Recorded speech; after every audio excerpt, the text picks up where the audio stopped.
So, why ain't nobody talking about this movie? Is there a problem somewhere that somebody did something that other people don't like? And now everybody's like, I don't like you, so I'm not gonna watch your movie. I don't know what's going on. Or maybe I'm the only one that likes this movie.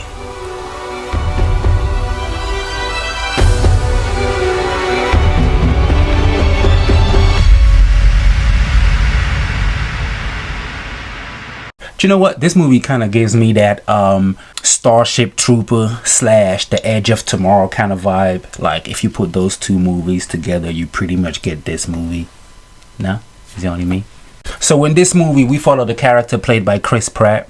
And he's an ex-military / scientist. Actually, in this movie, we see him trying to look for a job as a scientist. Basically, he's a normal guy in this movie, right? He's just a father. He's got his daughter and his wife. You know, he's living a regular life. And literally, as they watching a football game, you see these people coming from the future, like a big vortex open, and here they come. And they basically came to tell him that y'all all fucked. 30 years in the future. We are fighting a war. Our enemy is not human, and we are losing. We need you to fight. And obviously, you probably already guessed that at some point Chris Pratt gets drafted and he has to leave his wife and his daughter to go to the future and fight the war. And that's pretty much where your movie starts. And first, I gotta say, it's a great concept. And the movie moves really fast, like it's fast paced. It's not lazy with it though. It's not fast just to get on with stuff. It's just really fast paced. Keeps you at the edge of your seat a little bit. And obviously it's a sci-fi or a sci-fi horror. Or should I say a sci-fi with horror elements to it. A lot of action. But I gotta say, for me, the character moments stood out. It's like, it's one of those movies where you could remove the action from it. So keep the plot and the character moment, and it's still a great movie. Not saying that the action was not good, because the action was actually pretty good. The CGI was... Yeah, the CGI was alright. There was moments where I thought the CGI was really, really good. And then there was moments where I thought they phoned that bit in, didn't they? But still, it wasn't that bad that, you know, it took me out the movie or what. Especially in like 2021. Okay, your CGI ain't that good. I'm gonna give you a pass as long as you can give me a compelling story. A problem I had with this movie is the humor. Like, the humor just does not land. It's not that bad though. It's not gonna take you out the movie, but it sometimes felt a little awkward. You know, when you watching a movie and you can tell that at this precise moment they trying to make you laugh, but you're just like, So it almost becomes embarrassing kind of thing. Like, you ever told that joke and nobody laughs, and you're just sitting there just like, you know, a little sweat right there. That's pretty much the humor in this movie. Not all of it, but there's a few parts where you're like, okay, shut your mouth. And I'm referring to a certain character. Funny enough, Chris Pratt is not the comic relief in this movie. And that was weird to me. Chris Pratt, not the comic relief. And the thing is, Chris Pratt in this movie, how can I say? So you have Chris Pratt, Star-Lord, Guardians of the Galaxy. And then you also have Chris Pratt from Jurassic World, right? And then you have Chris Pratt in Passengers. And he's good in all of these movies. But in The Tomorrow War, it looks like he kind of makes all of these roles, put them in one, up them up to 100, and delivered them. I really like Chris Pratt's performance in this. And it's not even like he tried too hard, but I believed him as a father, I believed him as a scientist, and I believed him as a ex-military.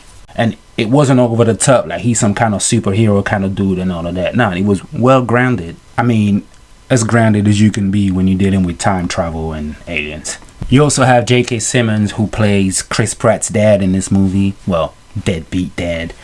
Look, I just want to say, is there anything that J.K. Simmons cannot do? Has J.K. Simmons ever been in a movie that you could watch and be like, that movie is the worst movie ever? Has he ever done a bad movie? But in this movie, he's not in it a lot, but every time he's in it, he steals the show.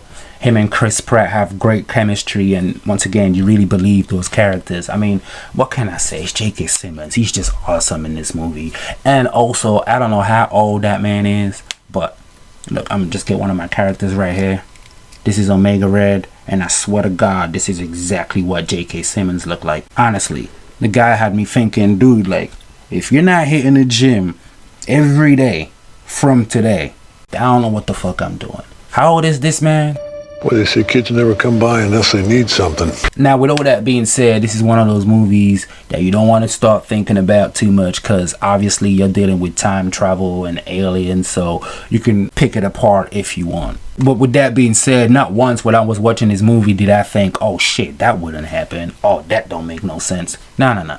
Very easy to suspend your disbelief. No problem with the verisimilitude. Did I say that right? Basically, they did a great job in crafting the story, I'm not gonna lie. And all of that time travel stuff and all that, they don't go into it too deep for you to question it. I think they explain it once, that's it, you get it, cool, let's move on.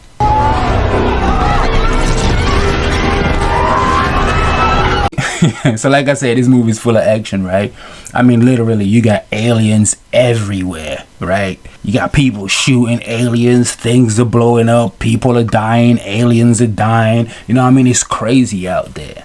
But then the most amazing thing happened. You get a montage. What kind of montage, you might say? Was it like an action montage? Was it like a training montage? Oh, no. It's a science experiment montage. I'm not even playing. And you know what the thing is, I ain't seen one of those since I think when I used to watch CSI. I used to binge these motherfuckers like crazy. Can you please comply and bite down, sir? Get your hand out of my face, I'm gonna bite your finger off. Now overall, like you can see, I really enjoyed this movie. Don't get me wrong, it's not a perfect movie. The editing is funny sometimes. Like the transition from night to day was a bit funny. Like there's a time where Chris Pratt is hitting the letterbox and I don't know where the letterbox turns into a trash can. And okay, it is what it is. That's the edit. Chris Pratt was in the comic relief, which I thought was funny. It's not like he always has to make us laugh. Other people try to do that in the movie. Didn't quite work, but it wasn't that bad. So to be honest, overall, I gotta say it's a good movie. And you guys should watch it. Regardless of what politics or religion you're in. Or just because you don't like one guy. Watch the movie. It's a good time. And with that being said, that's my rating. This movie is time well spent.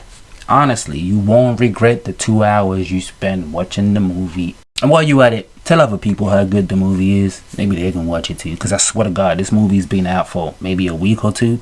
And nobody's talking about it. And every time they're talking about it, it's just Chris Pratt this and Chris Pratt that. And he's not the only one in the movie. He did not make the movie. A lot of people come together to make a movie. God damn it, politics. Peace. Nothing matters, bub. You're supposed to say thanks for watching. Like, share, subscribe, hit the bell, you fucker.